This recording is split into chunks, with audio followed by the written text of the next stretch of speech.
I am 100% sure if following the same process and the IEBC chairperson that the head of state could have picked, if that person was Kamba, Kalonzo Musyoka would have had no problem. The reason why Kalonzo Musyoka is opposing these people is because they are not Kambas.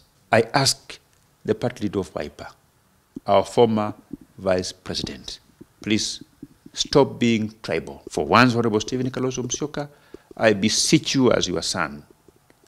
I politely ask you, don't be tribal, don't be watermelon. Let Kenya have a fully functioning IEBC. Na mheshimiwa, kando na mambo ya finance bill na economy ya Kenya, swala ambalo pia linakuja kwenye bunge ni mambo ya vetting ya IEBC commissioners na chair. Jana wiki hii tumeona kwamba kuna watu mashirika na watu binafsi wameweza kujaribu kusimamisha ile process ama ile process ya nyinyi kama wabunge kufanya vetting. Sijui kama unaonaje swala hili na itaweza kujeopardize ama kusimamisha mambo ya uchaguzi kufanyika. Kuna by elections ambazo zinatakana kufanyika, kuna uchaguzi ambao wa mwaka 2027 pia vile vile unafaa uanze kupangiwa mapema. Sijui kama mbunge unaonaje swala hili? Nafikiria, to be very honest and fair, our country has plunged into what we call judicial activism, where judges issue orders that are completely not in line with our efforts to stabilize our country. A country that doesn't have a fully functioning IEBC commissioners can easily plunge into a constitutional crisis. Kenyans from areas that do not have an MCA, a member of parliament,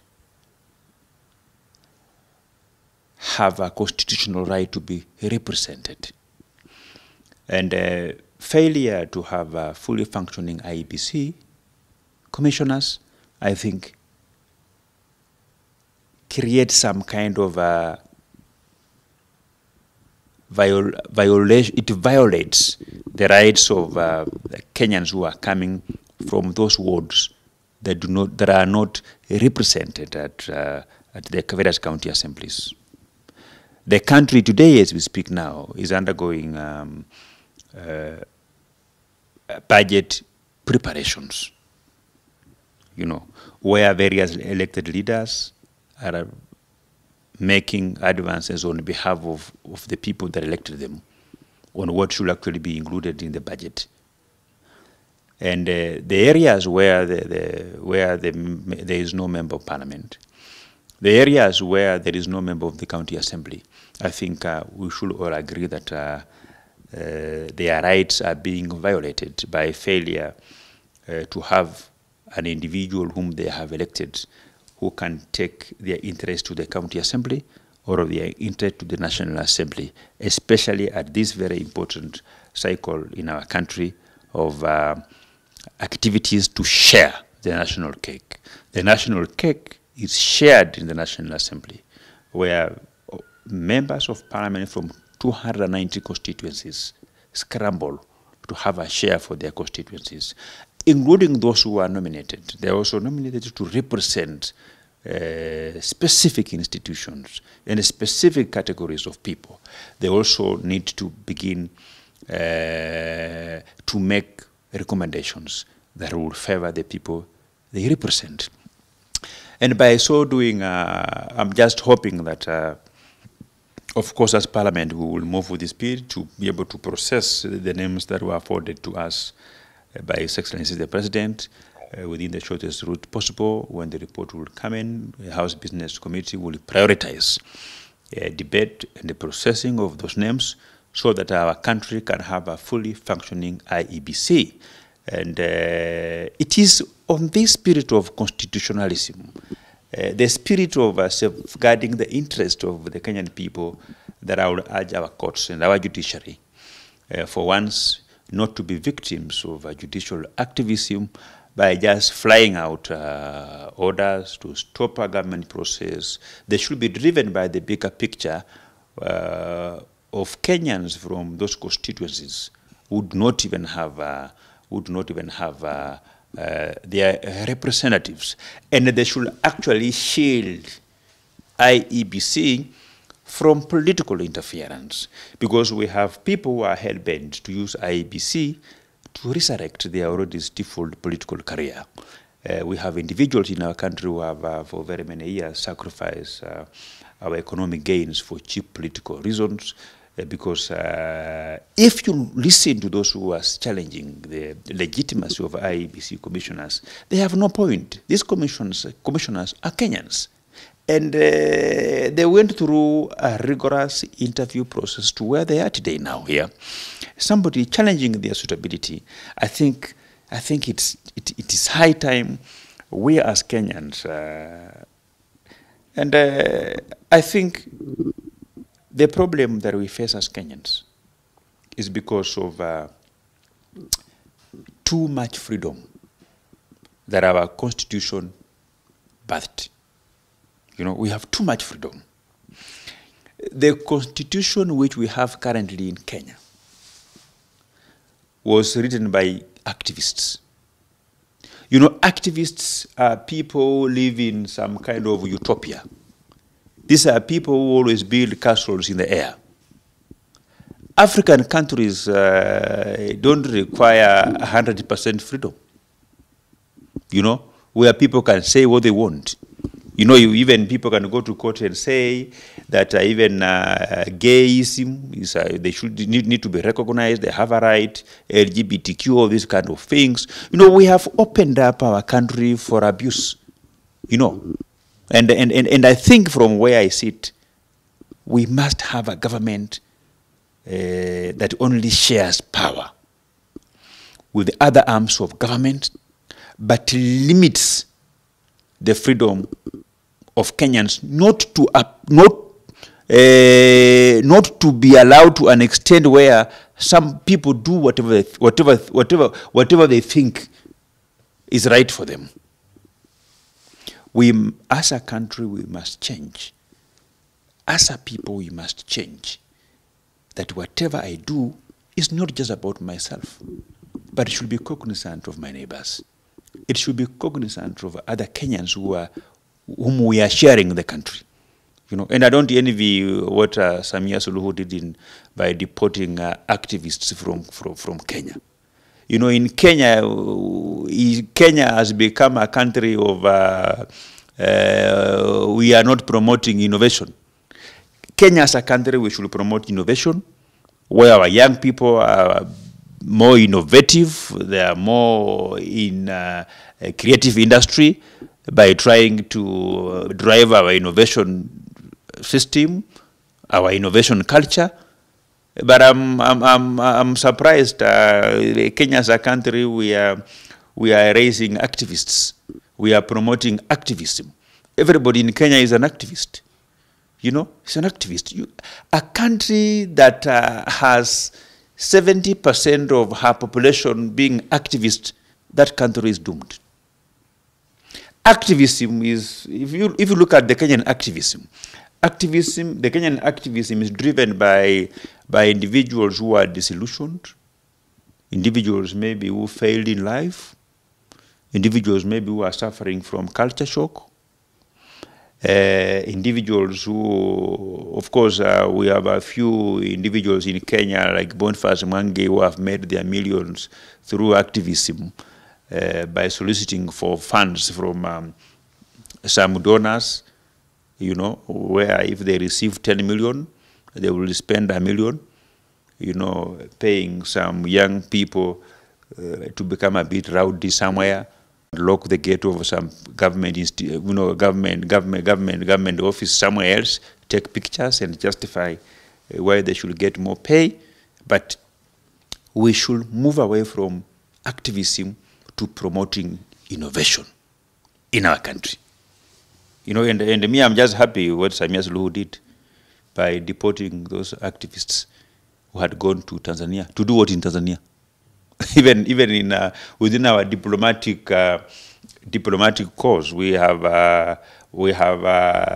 diplomatic code of conduct. We can't be We can't be proud as a country that we are exporting activists to our neighboring countries. I will be proud Kenyan as a country if we are exporting agricultural products, if we are exporting our human resources. But I can never be proud as a Kenyan that Kenya as a country, we have evolved to the level where we are beginning to export activists to various countries. We can't do those kind of things.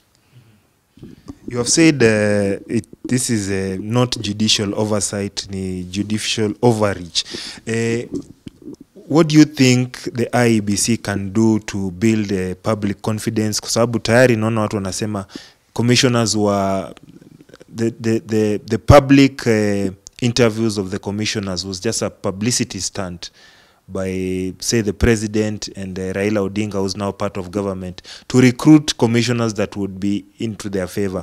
As a political player yourself, Mheshimiwa Didmus, do you think IEBC, who sits at the IEBC office, can help influence winning or losing an election?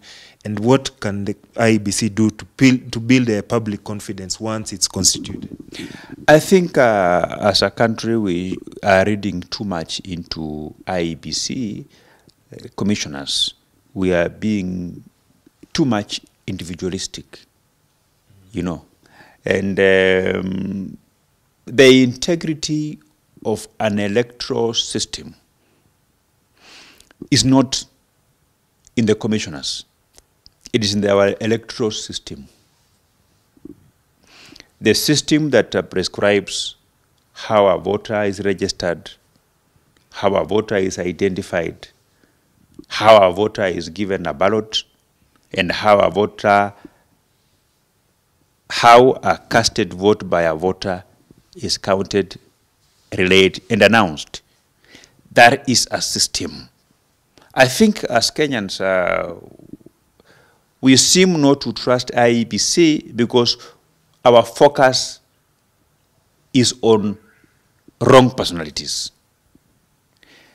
We must begin to interrogate the electoral systems. A system should be designed to a level that it doesn't matter who is a commissioner. It doesn't matter who is a CEO.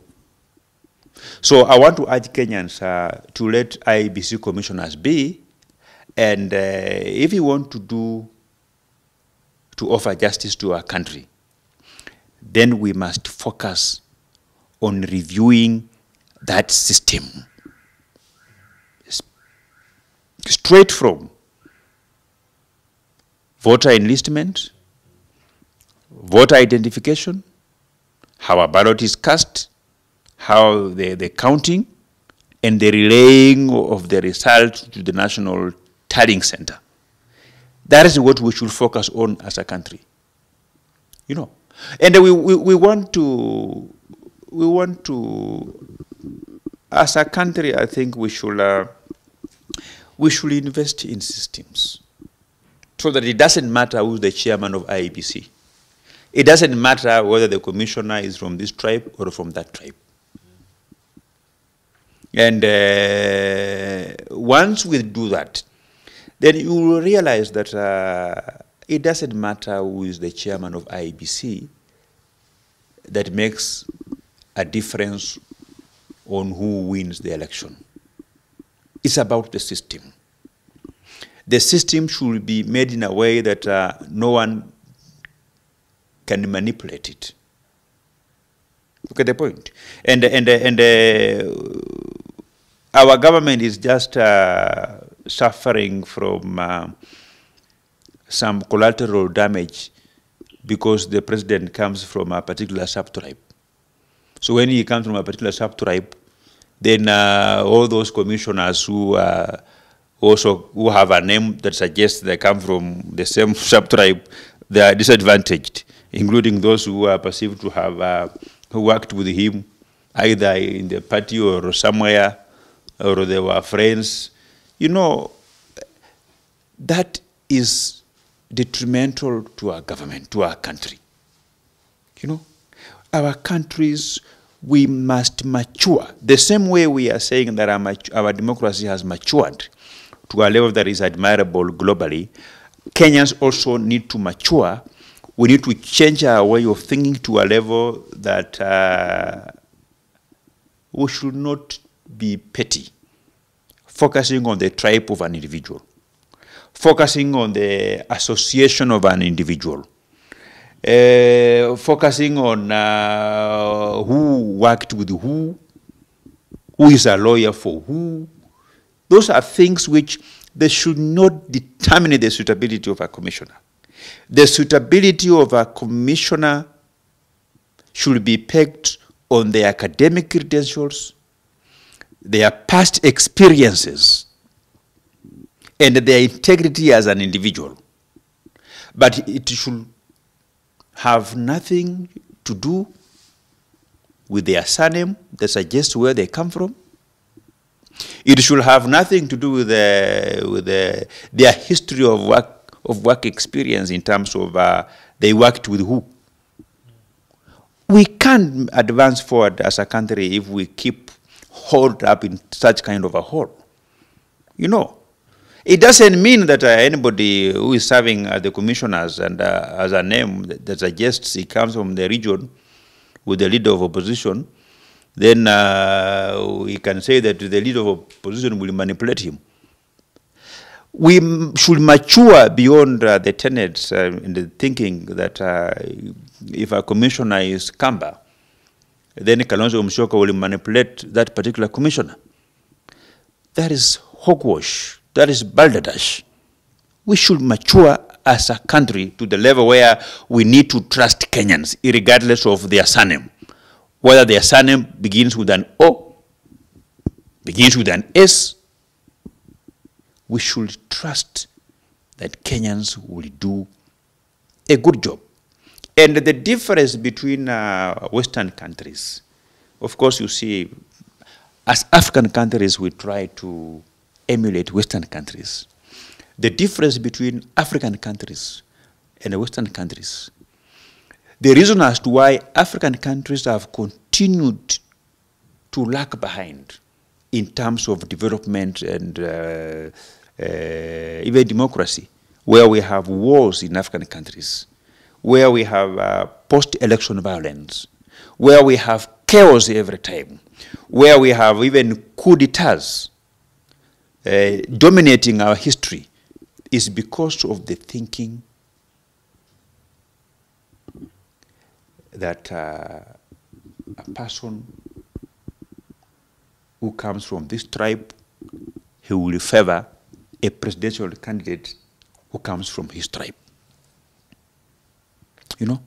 While Kenyans are saying that we should not be tribal, while Kenyans are always singing that we should have equal opportunities as a country, regardless of where you come from, whether you are a Luo, you are a Luya, or wherever, as long as you are a Kenyan, you have a national ID card, then we should live in a country that affords us equal opportunities. Is the same way I'm also asking Kenyans that we should run away from that parochial and cheap thinking that an IEBC commissioner from a particular community would favor a presidential candidate who shares the same surname with his or her, or who comes from the same ethnic background.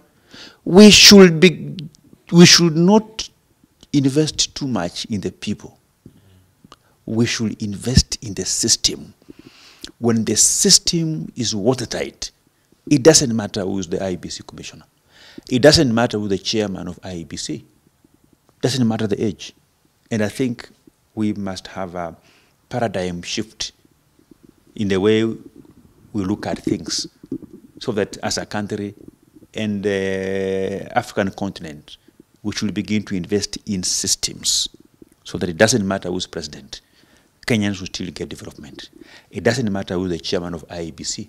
Kenyans will get a free, fair, and verifiable electoral process that will get leaders that will have been voted in on the basis of their manifesto. That is what I think is ailing our country.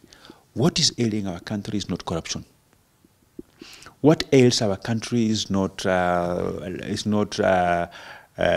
taxes. What ails our country is not what many people think that our constitution. What ails the Republic of Kenya is the way of thinking of Kenyans. Our thinking should never be hogwash, where people are condemned because of where they come from, where Kenyans feel that so-and-so is not fit to be the chairman of IEBC, or to be a commissioner of IEBC, or to be a CEO of a particular company because of where he comes from. Today, in Kenya, if the president is from your tribe, even those people who get jobs due to merit, people will quick to say that because the head of state comes from their tribe, so they were assisted. So we must change our thinking. Once we change our thinking as Kenyans, then we will have the Kenya that we will all be proud of. We will have the Kenya that will provide an equal opportunity for everybody. And we will have the Kenya we want. The Kenya we want will never come if we don't change our way of thinking.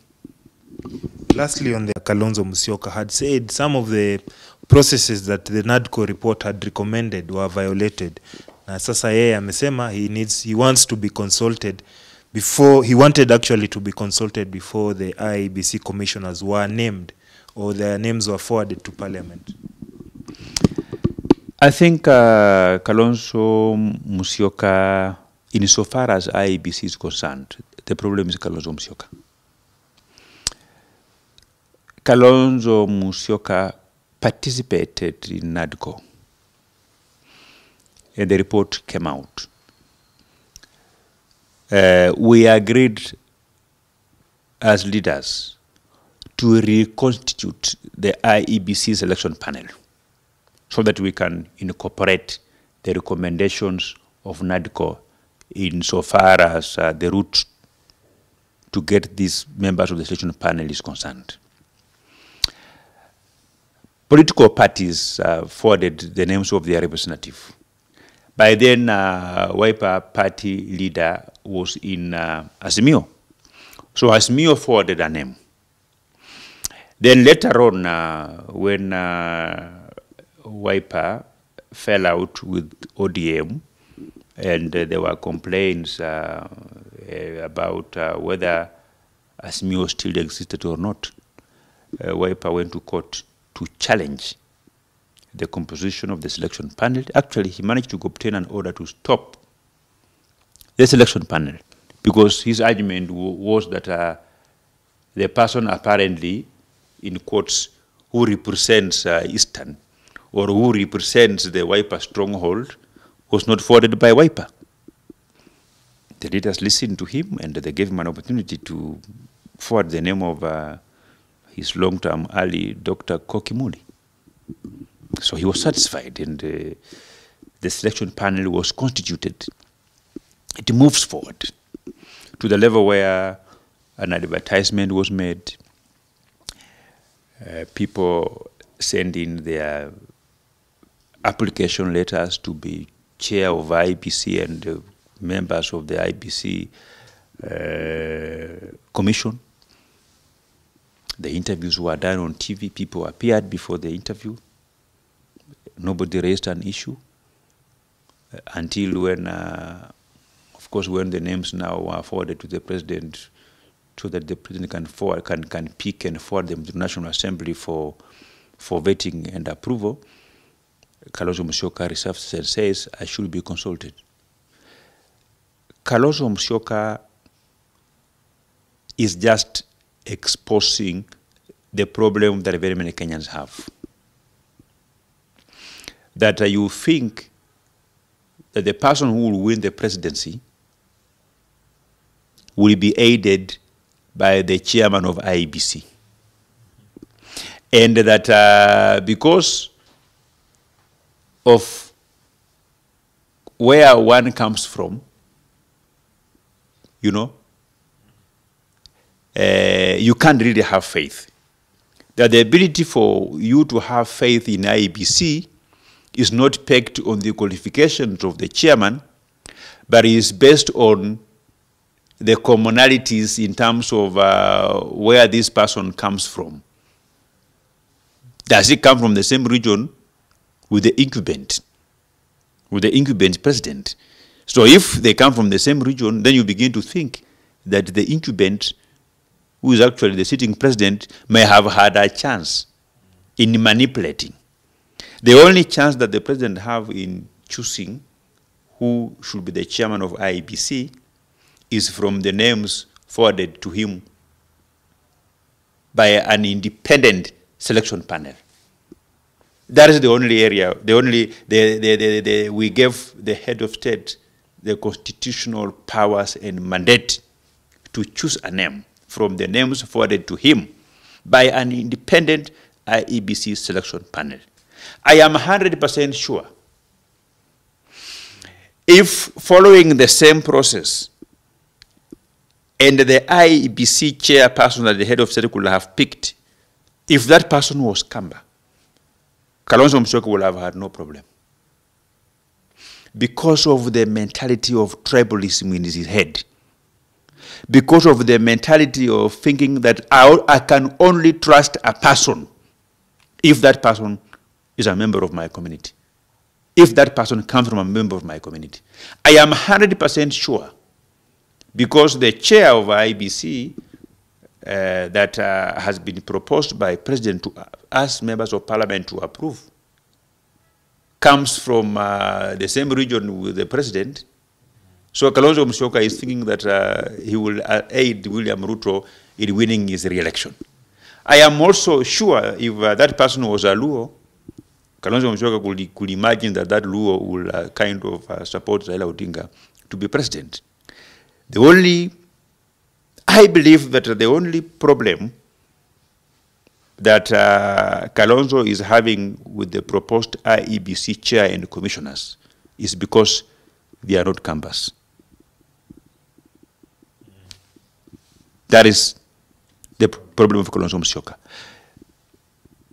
It is unfortunate that in our country we do not have a gadget that you can put on your hat so that you can be able to come up with a true recommendation of what is making this person behave this way. Because what makes Kalonzo behave the way he is behaving by opposing the whole process, it is not based on meritocracy or on anything else. If it's about merit, these people are overqualified. But the reason why Kalonzo Musyoka is opposing these people is because they are not Kambas. I ask the party leader of Wiper, our former vice president, please stop being tribal. For once, remove tribal lenses and see these people as qualified Kenyans. Kenyans of reputable character that can deliver a reputable election before our country. Let us shift our discussions from discussing about personalities and let's begin to discuss about systems that can be put in IEBC, systems that are for posterity, systems that are watertight, that cannot be manipulated by an individual, so that Kenyans can spare their energy from this wanton tribalism which you are perpetuating so clearly. Because when you are given an opportunity as the Wiper party leader to nominate a member to the IEBC panel, you never nominated Raluya. You never nominated Raluo. You fronted a name of your fellow Kamba because you seem not to believe that anybody can be trusted apart from a member of your tribe.